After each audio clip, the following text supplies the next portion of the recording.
প্রতি বছরই সেপ্টেম্বর মাসের প্রথম সপ্তাহে ইলিশ পাঠানো হয় ভারতে। তবে ৫ই আগস্টের পর বদলে যায় সম্পর্কের সমীকরণ।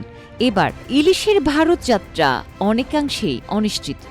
ইতোমধ্যে বাংলাদেশের পক্ষ থেকে এবার ইলিশ দেওয়া হবে না বলে ইঙ্গিত দেওয়া হয়েছে। তারপরেও ভারতের পক্ষ থেকে ইলিশ পাঠানোর আবদার করে বাংলাদেশের কাছে চিঠি পাঠানোর খবর পাওয়া গেছে। ভারতের ফিশ ইম্পোর্টার অ্যাসোসিয়েশন ইলিশ রপ্তানির জন্য আবেদন জানিয়েছে বাংলাদেশ সরকারের কাছে।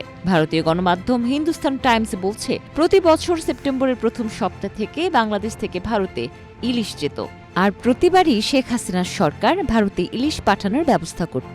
গত ৫ বছর ধরে ইলিশ আমদানি হয়েছে বাংলাদেশ থেকে। এবারও সেই রীতি মেনে ভারতে ইলিশ পাঠানোর জন্য বাংলাদেশ সরকারের উপদেষ্টা তৌহিদ হোসেনের কাছে আবেদন করেছে ফিশ ইম্পোর্টার অ্যাসোসিয়েশন।